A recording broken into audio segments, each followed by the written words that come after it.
आज आपण बघूया ASP.NET कनेक्टिव्हिटीच्या बद्दल. जे आपलं झालेलं न होता ते मी सॉल्युशन काढलेलं आहे. आता बघूया आपण कसं आपण ASP.NET MySQL कनेक्टिव्हिटी करू शकतो. सगळ्यात आधी मला व्हिज्युअल स्टुडिओ ओपन करावा लागेल.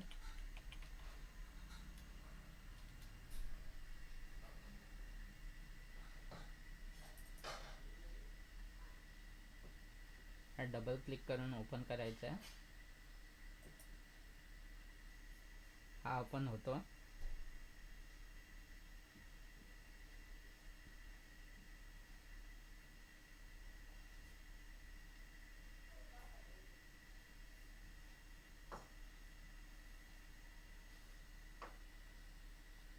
हे झाल्यावरती आपल्याला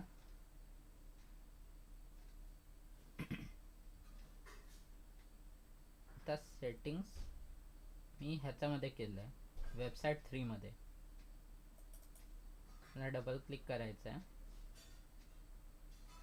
ती सेटिंग भले मी काय केली आहे ते मला तुम्हाला सांगा लागेल.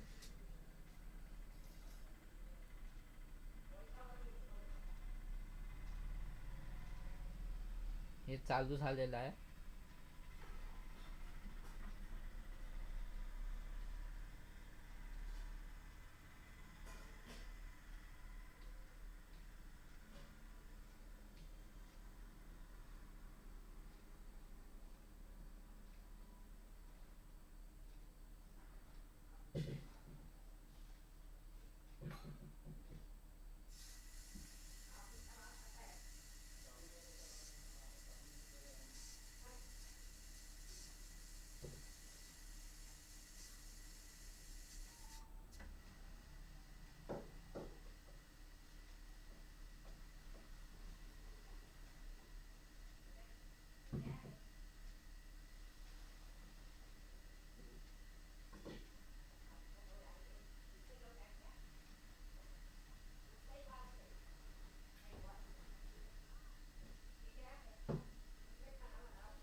त्याकडे ऑलरेडी माझ्याकडे फाईल डेटा सोर्स फाईल मी घेतली आहे. त्याकडे हे SQL सर्व्हर ऑब्जेक्ट पण आलेला आहे सेटिंग केल्यानंतर, पण ह्याच्यामध्ये काही नाही आहे. SQL सर्व्हर मध्ये हे गेला, एक्सपांड केला तरी आपल्याला काही दिसणार नाही.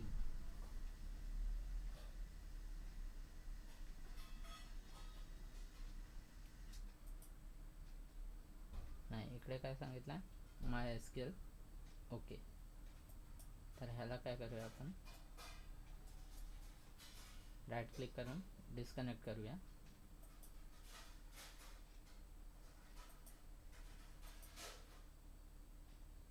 आपण ह्याला डायरेक्टली क्लोज करू शकतो. हे क्लोज झाला. ह्याच्यानंतर आपल्याला डिझाइन मध्ये जायचं आहे.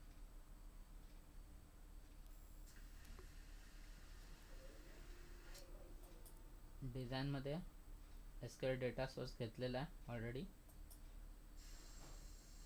कॉन्फिगर डेटा सोर्स, इकडे न्यू कनेक्शन, आणि हे बघा इकडे MySQL server dot connector for MySQL हे दिसतंय. ओके, तर मी ह्याला चेंज करतो आधी. हे बघा इकडे पण हे दिसतोय, येतोय ड्रायव्हर. मागे आपण जेव्हा करत होतो तेव्हा हे दिसत नव्हता, पण आता येतो. इकडे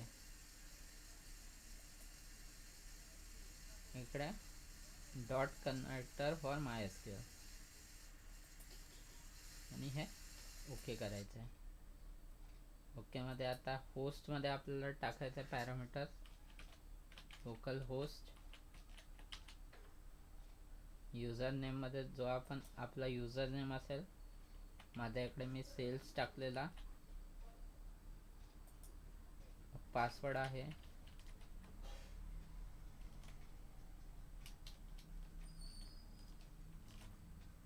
पासवर्ड पण टाकला आणि डेटाबेस जो आहे तो माझा आहे सेल्स. आणि इकडे मी टेस्ट कनेक्शन करणार.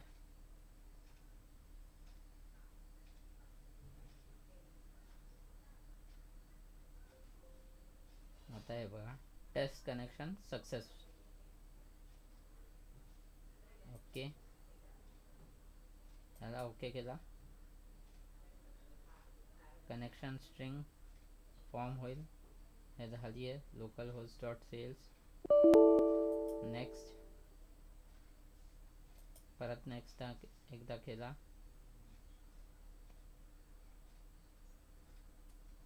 तर इकडे स्टार हे येऊ शकतो. नेक्स्ट, टेस्ट क्युरी केली तर आपली क्युरी फायर होईल आणि मग आपल्याला इकडे फिनिश करायचं आहे. ही झाली आपली database connectivity for MySQL. Same way आपण ओरॅकलसाठी ही कनेक्ट करू शकतो.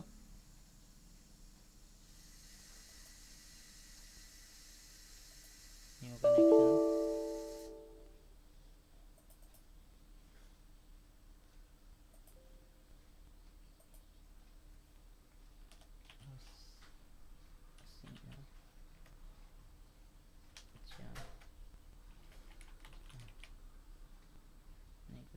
Taste connection.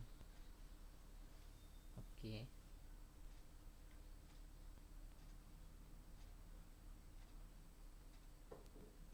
आता इकडे ओरॅकलसाठी थोडा इकडे एरर येतोय.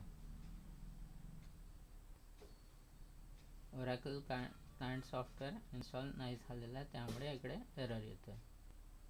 तर ओरॅकलचा आपण नंतर बघू शकतो. इकडे MySQL साठी पण आपण हे करू शकतो.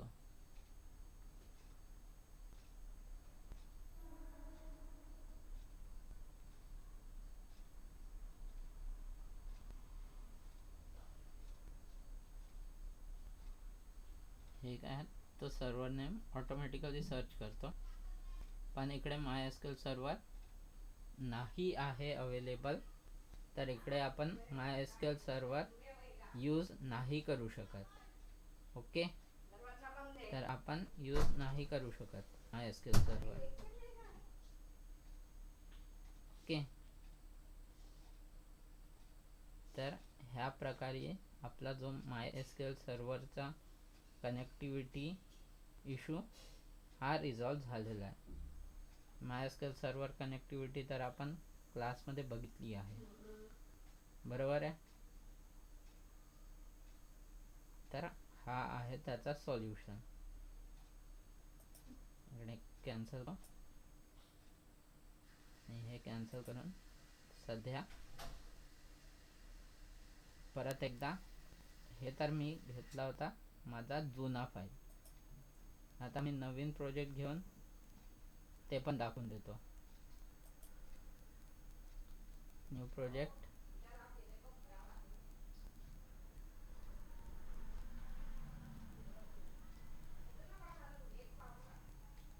मध्ये इकडे घेणार मी एम्प्टी वेबसाईट.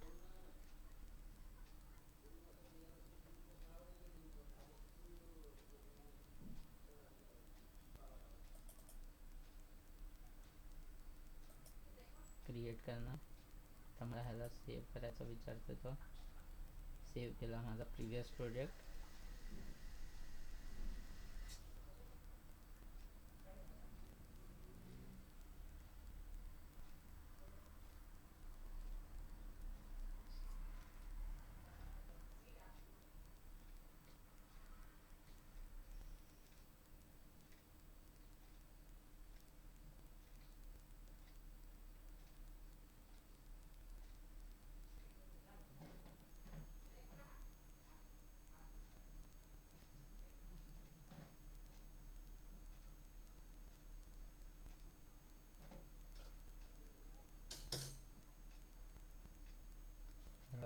करतोय. झालाय. Same add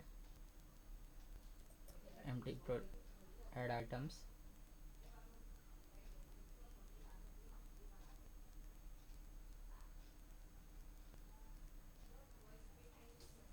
web forms.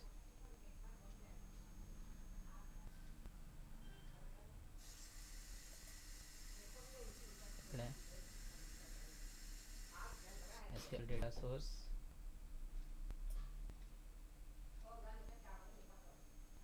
इकडे हेडिंगच्या आधी आला. हे केला. डिझाईन मध्ये जायचं आहे.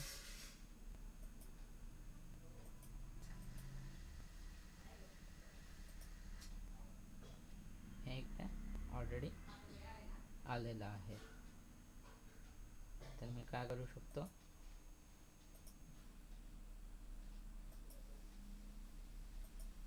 Connection string. ओके. अच्छा, इकडे मला नवीन कनेक्शन बनवावं लागेल.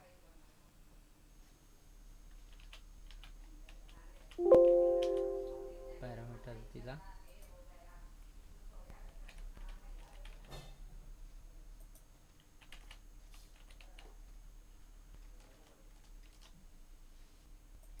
जो डेटाबेस आहे, test connection. Okay okay. Next next